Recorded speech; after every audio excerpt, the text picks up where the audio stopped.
Welcome back. What a day, what a morning for Breakfast Extra here. It's back-to-back conversation, and yet we have another one. Now, calls to amend Nigeria's Electoral Act have returned to the spotlight, following criticisms from key political actors, including former Vice President Atiku Abubakar, who's been very vocal about it. The argument is simple. While reforms were promised, critical loopholes still remain. From electronic transmission to dispute resolution and also enforcement, the integrity of ballot continues to shape public trust in elections. With 2027 on the horizon, the urgency is clear. So, joining us to have this conversation, Kunle Lawal, Executive Director of Electoral College Nigeria, to help unpack what needs fixing and why it matters. Kunle, we apologize again for keeping you so long, but thank you for staying because this is a very important conversation. Kunle, let me start by asking, yes, let's go right to it. What exactly needs to change? What are the critical gaps inside of the Electoral Act today? So there are lots of things that need to change in the Electoral Act. It would be vague if I just mentioned one or two, so I'll try to run a few things across. The first thing would be campaign finance enforcement deficit, and I think Section 88 to 91 clearly stipulates campaign spending limits and donation thresholds. Now, the act has been weak real time and enforcement has not been granted. And this is because INEC, of course, seems to not have the operational independence and the forensic capacity to audit campaign. And the sanctions, most real the fines or whatever, they are weak relative to scale of violations. So campaign limits on, I'll give an example, say running for president is ₦1 billion. And you have every presidential candidate preceding 2023 primaries that was held in 2022 had already exceeded that amount. So the enforcement of campaign finance limits are treated more like advisory than being binding to candidates. I also think that in relation to primaries, the Electoral Act clearly regulates general elections, but doesn't really regulate party processes. And that's where there's this big issue. Now, it doesn't enforce uniform standards for internal party democracy. It does not criminalize inducement, delegate buying, or monetization of primaries. It also requires a transparent publication of delegate lists and voting results, but this is never done. The Electoral Act even goes as far as stating that no convention of primaries can be done without a full submission of the what they call it, the physical and electronic copies of party members submitted by all political parties. None of the 18 political parties met this in 2023. There's also around the technological sphere and its accountability. Now, Beavers, of course, as we've seen, is recognized, but its use is not clearly defined. There's no consequence for INEC when officials fail, when technology fails due to negligence. It does not specify escalation protocols when Beavers or IREF fail systematically like it did in 2023. Then it leaves room for a little discretion without accountability. I would also say a part I normally look at, which I think brings a lot to my mind, is the fact that electoral offenses lack an independent prosecutor. So you buy a ballot or you sell a ballot, and these are clear things that happen. But despite years of advocacy, there's no clear cut. Just says this will happen. Okay. And this will happen. So impunity always persists. Yeah, go ahead. Kunle, I'm going to come back to transmission as you were talking about from before. I found that very interesting. But one thing I found more interesting is that your reference to INEC being involved in party constitution, internal party politics. I'm wondering why that is absolutely necessary. Don't you think that would be very intrusive of the national body? No. The statement I made was there's weak regulation. There's all the regulation in the Electoral Act is around general elections. There's weak regulation for political parties. Okay. And that weak regulation leads to the issues we have in primaries, like inducement, multi-primaries, as you've seen across Nigeria. So how do you expect INEC? How do you expect INEC to get involved? What exactly do you want INEC to do regarding what should be the case regarding INEC's involvement here? Okay, if you're stating a primaries, and I've been part of the primaries, conducted one, I've won a primaries. If you're conducting a primaries, INEC number one have who the stipulated state or federal party officials are. How do you have, like, I'll give an example with the Edo State APC primaries. There were multiple primaries held. How is that even possible? And this is because the Electoral Act does not allow INEC regulate. We don't need interference from INEC. What we need is a little regulation within the system of primaries. Because if your primaries is riddled with corruption, vote buying, you're already setting a precedence for your general elections. So we're not saying INEC shouldn't interfere fully, but there should be a little regulation around party prep, because that's where everything begins. Mm. So I had a few conversations with people from outside regarding this conversation that we're having now, and they wanted to ask this very interesting question here, which I wrote down. Somebody asked that I should ask, how did the current Electoral Act affect the ability of candidates and also voters to challenge disputed results in court? This is about access to justice and also election petitions, as we've seen many of our elections go to court and are decided inside of court. So, number one, I need to state clearly here that anytime an election has to be decided by a court, the processes of democracy have failed. Difficult to know. So, secondly, in the Electoral Act 2022 as amended, it clearly states that if you did not participate in a primaries with the person who you are contesting the conversation with, you cannot take the person to court.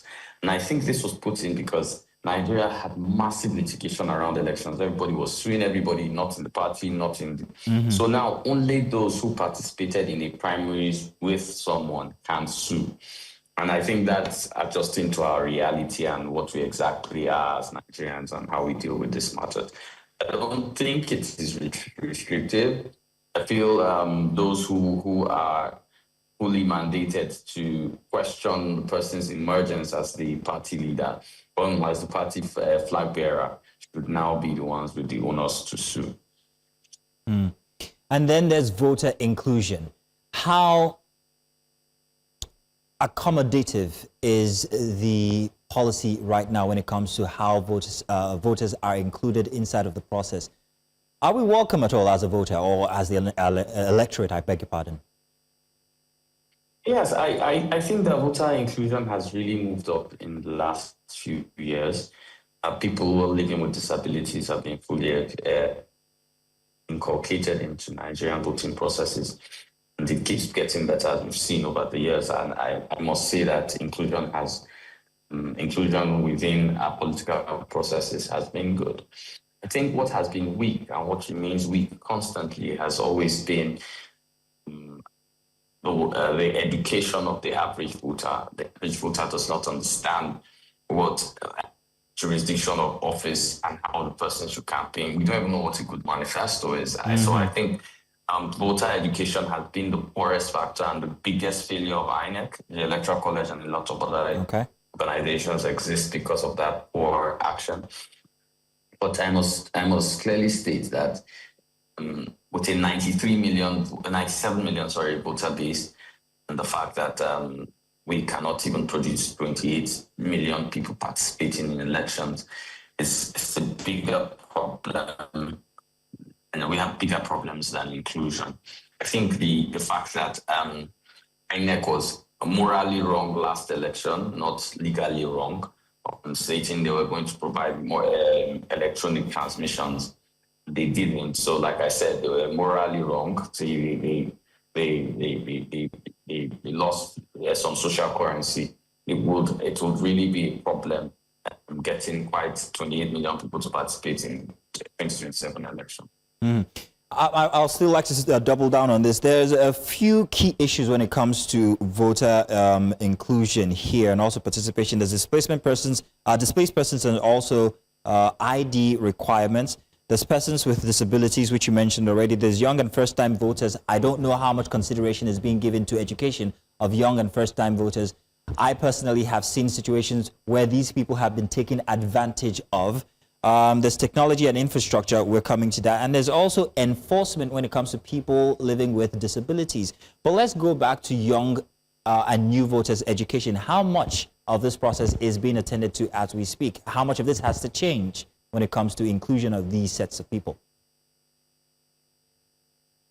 I'll be clear. The electoral college has gone back into the electoral college. Nigeria has gone back into approaching secondary schools to create electoral college clubs, which will help improve that particular. But our work is minimal. Our work is not as massive as it should be. Still, INEC's education of voters is fairly poor. National Orientation Agency seems to be absent.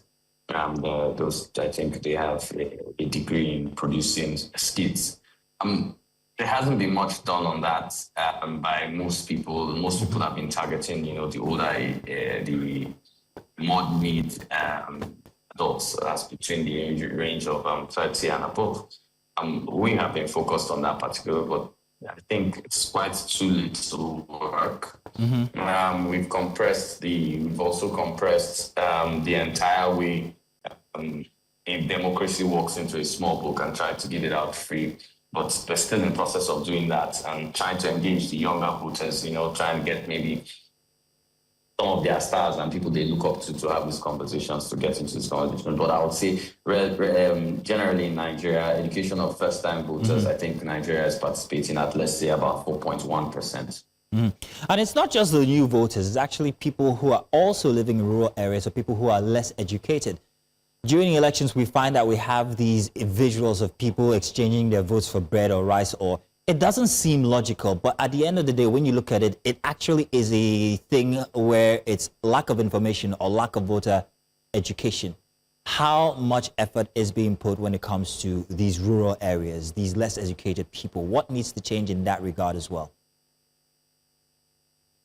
I'd like to point out something. I think that within the rural areas, people are just transparent with what they're exchanging their votes for. According to statistics, the middle class, and that's me and you, translate our votes for things that are even more irrelevant, like whether the person is a female or a male, or the person comes from our side, or I built a website, or the affiliation of my friend to getting an appointment when that person gets into power. We translate, also all of us translate our votes for certain gains in Nigeria. We can't pick on the rural area and say they're exchanging. Yes, they might be exchanging directly for cash, but we too exchange for contracts to print posters. We exchange for building websites for politicians, for doing a lot of things, running bots for them, running different AI for them. We do all these things. So why do we pick on the rural, on the people in the rural areas and then use them as an example? Now, as regards voter education going across both sides, I think that the middle class generally is the most politically uneducated set of people in Nigeria. And this is not, and let me not use the word think, we actually have statistics to back this up. So generally, I think there's a general, we put it, political illiteracy in Nigeria at 82%. So in my clear vision of how things are, Nigerians are just generally politically illiterate. And if you follow the conversations on social media, you'd imagine an argument that starts, let's say, in Plateau State, which I found funny, was whether a state governor was stronger than a party chairman. What is even bringing that argument? So let's not pick on the rural areas. Nigerians are generally politically illiterate. A lot of work has to be done within that fact, and it's the reason we exist, and we're trying to continue to expand our outreach and performing all right. on all fronts. I hear you, Kunle. Forgive me, Kunle. We all are guilty then. But Kunle, let's look in retrospect. Let's look at 2023 and the elections from then. Let's talk about the gaps and the loopholes that you have identified now. And if we apply them to what we have as a result, do you think that there would have been any difference in what we have currently as the result? Yes. I think that if we are able to, so this is the problem. We are more concerned with the outcome of an election than we are concerned with the process in which an election goes on. But isn't that's what an election is? It's all about outcomes, isn't it? Well, elections are all about outcomes. Yeah, no. They're all about outcomes. But you see, the outcome is already rigged. The processes are rigged. So going back to party primaries, as long as there's money inducement in party primaries, as long as political parties are not held accountable for having a correct primary, as long as statutes or laws which are within the Electoral Act are not met already in party primaries, it means it means generally that the election outcome will already be rigged or will be mismanaged. And that's the position you would have. Because there is no other way. There's no other way that we can achieve this. So what do we need to do? First and foremost, we need to ensure that political parties maintain strict adherence to how candidates are being picked. Every primary should be monitored clearly by INEC. The claim is monitored by them, but I don't know how that goes on. Clearly should be monitored by INEC, and clearly should be financial misappropriations happening with delegate buying, vote buying, and should be stopped at the primaries level. If that's stopped at the primaries level, I can tell you that the outcome in the elections will be totally different. It is clear beyond reasonable doubt that we have done the same thing in trying to improve a better elections, but we have never faced our primaries. Number one, Nigeria even has poor political party participation for the population we have. We have a 97 million voter population. No political party can boast of 250,000 due-paying members. That is a big problem. So who's actually selecting who? So in Nigeria, we do not have, and I've said this before, we do not have an election. We have a selection. And that's the truth. Okay. Well, if you ask me, Kunle, I'll tell you that the biggest problem when it comes to Nigerian elections is transparency. And that's why you'd find most people sitting at home on election day and saying that they're not going out to vote. So I'm wondering what reforms have to happen when it comes to transparency and also voter accreditation. That seems to be one of the biggest issues in Nigeria. Yes, I think we're doing fine with divers. We just need to get better servers, improve the servers of INEC. I think we're fine with divers. Now, as regards to what reforms need to happen, I think first reform would be a massive punishment on misinformation, which is our biggest problem. But before we even get to that, let's start with the top.